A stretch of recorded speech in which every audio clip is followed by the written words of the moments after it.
I don't love hearing from Hegseth, but we should be hearing from him daily. It's great that you have Admiral Kirby on because he reminds everyone how often we used to hear from him from the Pentagon. And in a time of war, you're not just talking to the American public, you're talking to military families, and they want to know what's going on.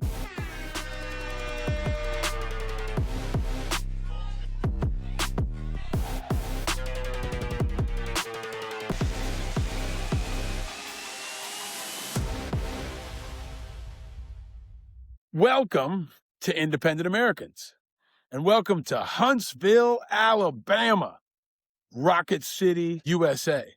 Welcome to the Aviation Training Center down the road from Space Camp.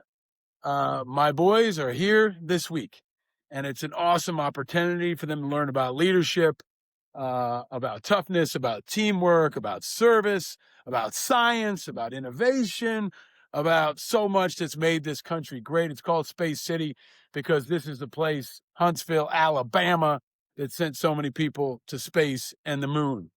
And I think sometimes we want to go to space and the moon to get away from the news that's happening in America, but we're going to help you stay ahead of it. So here's a quick hit media episode, my conversation with Katy Tur that I do weekly on MS Now. Tomorrow, I will have a special episode for you with Governor J.B. Pritzker, the Illinois Democrat who may be running for president, who just got, I don't know what she got, smeared by Trump at the White House Correspondents' Dinner. He is a guy who attracts a lot of moderates, a lot of independents, a lot of Republicans. He's on the show tomorrow. We're going to have a lot to talk about. But for now, here is a special episode to get you started, to get your week off right. It is hot down here. It is Alabama hot. It's been hot all summer, but this place is really cool and a reminder of what this country and leadership is all about. I hope you enjoyed the special episode. I'll see you next time. Stay vigilant.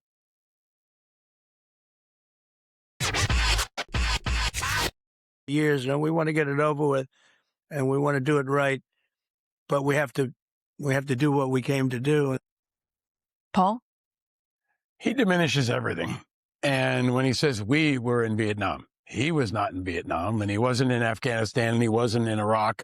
And I think he constantly has this strategic priority of diminishing casualties, of diminishing injuries. Say, oh, they're just headaches. Well, headaches later become traumatic brain injuries, which can be debilitating and create an invisible injury that we deal with for decades. Which, by the way, happened right last time he was in office. And look, I don't love hearing from Hegseth, but we should be hearing from him daily. It's great that you have Admiral Kirby on because he reminds everyone how often we used to hear from him from the Pentagon. And in a time of war, you're not just talking to the American public, you're talking to military families, and they want to know what's going on. They want to understand the cost of war, and they want to understand whether or not their people are coming home and what they're coming home to. And I've made this point a couple times in the last few days. You're also not hearing from the Secretary of Veterans Affairs. So what's the VA going to do to take care of a whole new generation of veterans who are going to come home with a whole new kind of injury? What do you think of the president taking that one family of a fallen soldier with him yesterday to that rally in Georgia? I think it's inappropriate. It politicizes the military in a way that is dangerous, but also consistent with their strategy. And speaking for the victims. Yeah, I mean, that's the most egregious kind of propaganda, to speak on behalf of the dead and assume that they were a part of your political agenda. We worked for decades to separate the people from the policy, and he keeps jamming it back together in a way that's bad for our military, our national security. And most of all, it's bad for our troops, because then when a war becomes unpopular, people turn on the troops. We've seen that before. They shouldn't do it. We should separate it. But that's what we had to unpack after Vietnam. So there's the diminishment of how many American lives are lost. There's also the diminishment of the lives and the well-being of the people in the country that we're attacking right now. The president has talked about committing war crimes, bombing infrastructure like bridges and power plants. Here's Marco Rubio not ruling it out as well. Do you rule out striking civilian infrastructure? I think I saw, guys, I saw Arachi, their foreign minister, who the other day say or something about their policies, an eye for an eye. The president's policy is a head for an eye.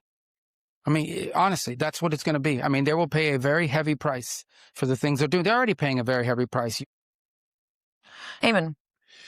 It's unfortunate to hear the United States, which is a country that espouses, at least publicly, that it believes in the rule of law, that it believes in a certain military way of conducting wars in accordance with human rights and international law. to have a Secretary of State, to have a president who boasts about destroying the country and sending it back to the Stone Age, civilizationally destroying it. We have our own reporting now. MS Now has its own reporting that actually reports on how the U.S. military has been targeting some infrastructure inside of Iran, including escape routes. There was, in the southern part of Iran, a bridge that a community was using to be able to get out of the danger zone that was destroyed. And our reporter spoke to one of the family members who has relatives here in the U.S. who are now unable to get out of that danger zone.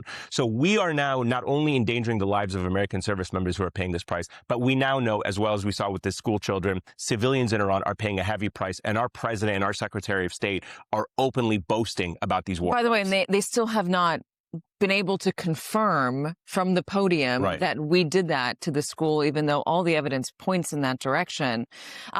There's also just the future aspect of this.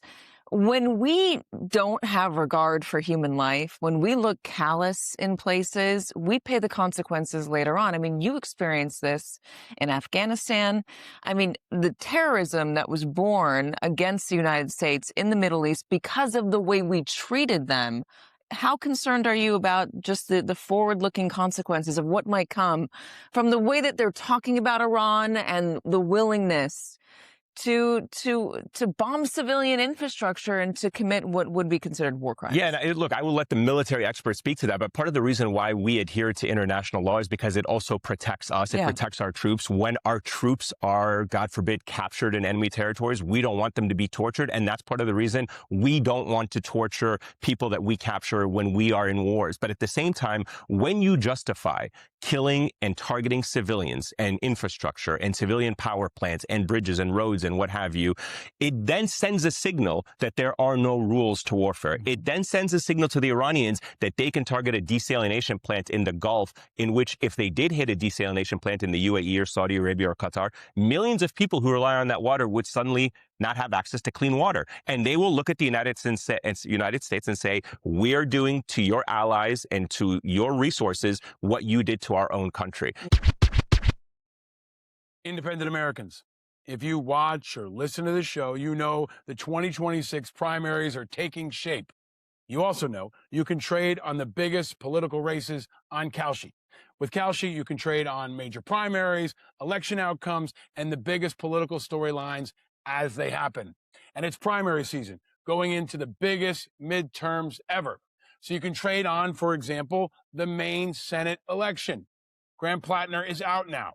Troy Jackson will be up against Susan Collins. Right now, Susan Collins is trading at 36%, which means a $100 trade would pay out $265.86 if she wins that election, which is right now where I'm putting my money. The big one, who will be the presidential nominees? On the Democratic side, Gavin Newsom trading at 19%, meaning a $100 wager will earn you out $473.45 if you want to get on the Gavin Newsom bandwagon, or AOC, Rahm Emanuel, Buttigieg, Andy Beshear, Mark Kelly. Who do you think it's going to be? They're all up there. And on the Republican side, J.D. Vance trading at 40%, meaning a $100 wager will earn you out $239.90 if J.D. Vance becomes the nominee. Donald Trump Jr. is up there. Donald Trump himself is up there. Tucker Carlson, Ivanka Trump trading at 1.3%. They're all there. And finally, a fun one. Will the U.S. confirm that aliens exist? Because this year, you never know. If you say it's before 2027, there is a 7.2% chance. If you say before 2029, that is trading at 24%, meaning you will earn on a $100 wager $388.29. So you have more money in your pocket when the aliens get here. Look, on Kalshi, you can trade against peers in a live market, meaning there's no house. As the probability changes, you can buy in and out of your positions. And for a limited time, download the Kalshi app and use the code INDEPENDENT. That's independent like independent Americans to get $10 when you trade 10. Kalshi, Kalshi, trade on anything. 18 and older, restrictions and eligibility requirements apply. Even contract trading involves risk and may not be suitable for all investors. Prices, values, and availability in the markets may differ from those mentioned. For more information, see kalshi.com/regulatory. Independent Americans, there is a lot going on, and you can trade on all of it on Kalshi. Yeah. And when we do that, we are eroding the kind of rules that we all want to abide by, even when we are engaged, unfortunately, in military hostilities. And it also makes them fight harder, right? When people think they're going to be treated well, they give up, right? And there's a strategic imperative to knowing that we're not going to torture our enemy combatants. I was in Iraq, not Afghanistan, I'm sorry which is that. but I think there's something else that I remember that's important. And having Admiral Kirby here, where are the embeds? They've canceled, press briefings. They've eliminated access to the Pentagon press corps, but they're also not doing embeds. In years past, you'd have reporters on the ground with units talking to troops, sharing that perspective. That's been eliminated. Talking about, given the number of resignations and firings that we've seen at Justice, and they basically have a help wanted sign above the DOJ. Let's remind ourselves what exactly the administration was upset about. And that was reporting about the Qatari gifted jet, which, by the way, I just learned Donald Trump is still flying. Yeah, of course he is. He's going to do whatever he wants until he's forcibly stopped from doing stuff, whether it's a war or flying in a jet. But hooray for the courts, right? Like, once again, the courts are holding the line for our democracy. And I think that the New York Times is also really key here. I mean, this is the second issue on national security that they've helped uncover, and they're providing tremendous public service to the American people. The other one was on the casualty numbers, right? That they weren't accurately reporting it. So this is about national security. It's the highest stakes possible. And we need the New York Times on this because the Pentagon's not becoming transparent at all. And we need the courts to guard that, especially around issues of national security. He tells me the left and right are dreams for those without a clue. And when you wake, it's time to grow.